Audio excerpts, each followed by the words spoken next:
Good morning, Mr. Speaker. Good morning. Good morning again. I'm pleased this morning to provide this Honorable House with an update on efforts to meet the Government Reform Initiative Wellness Objective. Mr. Speaker, as a reminder, in November of last year, I informed this Honorable House that the responsibility for government reform now falls under the remit of the Minister of Legal Affairs and Constitutional Reform. At that time, I provided an update on much of the foundational work currently in progress and specifically conveyed that the government has prioritized development of its people for our public offices and platform, which is our information technology, while simultaneously taking the necessary steps to undertake a value assessment of all public services with a view to using the data to make sound, data-driven decisions. Mr. Speaker, while I committed to return to this Honorable House with a further update following the outcome of the public service assessment to share the impact that its results will likely have on the delivery of public services in the future, we are not at the stage to share this work as of yet.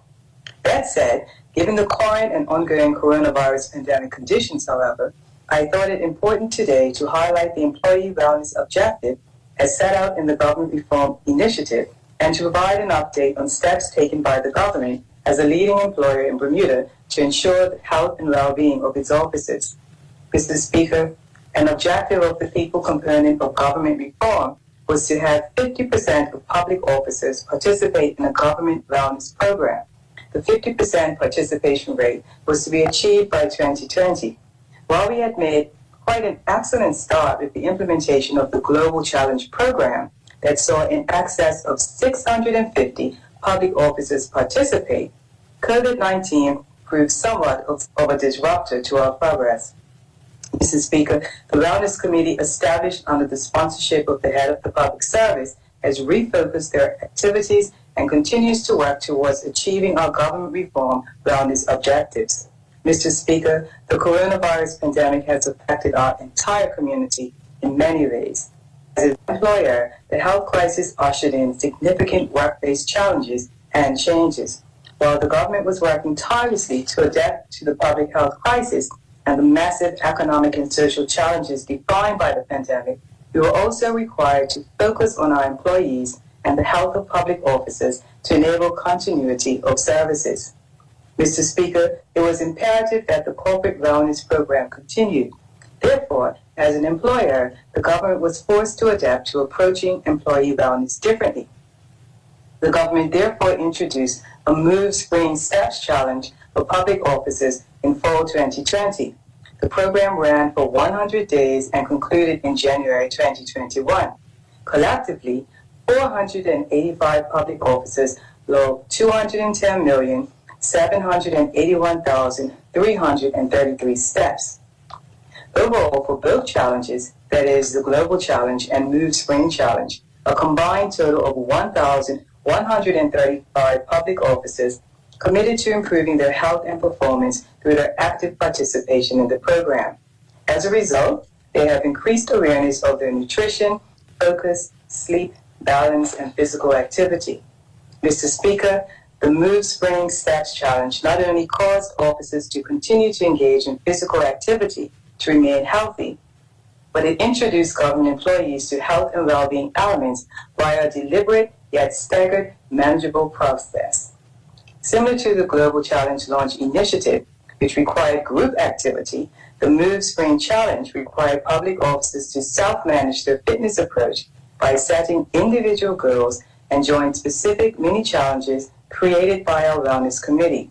These experiences were brought to life through the use of websites and smartphone apps. They were immersive health and well-being experiences that informed and engaged employees. Mr. Speaker, participants were able to track their steps and activities such as walking, swimming, cycling, boxing, rowing, Pilates, yoga, and more, while simultaneously adhering to all public health regulatory requirements.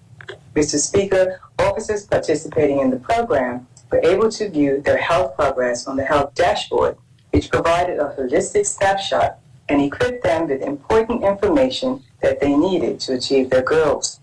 Further, participants were able to leverage the health dashboard to monitor their well-being in real time, identify areas of improvement in their overall health, and discover new ways to succeed, notwithstanding the coronavirus pandemic conditions. Mr. Speaker, public officers have worked exceedingly hard through multiple lockdowns, remote working, and essential service delivery. Research suggests that the current coronavirus pandemic requires employers to modify their corporate wellness offerings with more attention to three key areas. These include more virtual wellness offerings, greater focus on mental health, and greater focus on population health management. Mr. Speaker, this government remains steadfast in its commitment to employee wellness and achieving our wellness objectives in the best interest of all public officers. In these circumstances, the focus for the Employee Wellness Program 2021 is mental health and well-being under the theme of Mental Health Matters.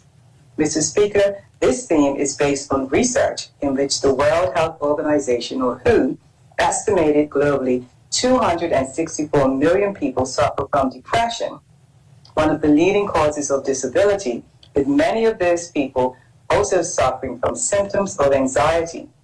A recent WHO-led study estimates that depression and anxiety disorders cost the global economy US $1 trillion each year in lost productivity. Improving the mental health of public officers, making them mentally resilient to stress from COVID-19 pandemic, can improve thinking, decision-making, workflow, and relationships at work. All of this translates into increased productivity. Mr. Speaker, employee wellness is a leading strategy in reforming the workplace through increased productivity, hence the reason it is one of many initiatives that this government is actively pursuing. In particular, over the next 3 months, the Wellness Committee will implement several activities, including webinars, mental health challenges, and mental health and wellness training for managers. Mr. Speaker, I take this opportunity to recognize our Wellness Committee for their resourcefulness and continued efforts in managing the Employee Wellness Initiative throughout this challenging coronavirus pandemic period, and to recognize Team TCD for their success in logging the most steps during the recently concluded Move Spring Challenge. Thank you, Mr. Speaker. Thank you, Minister AG. The next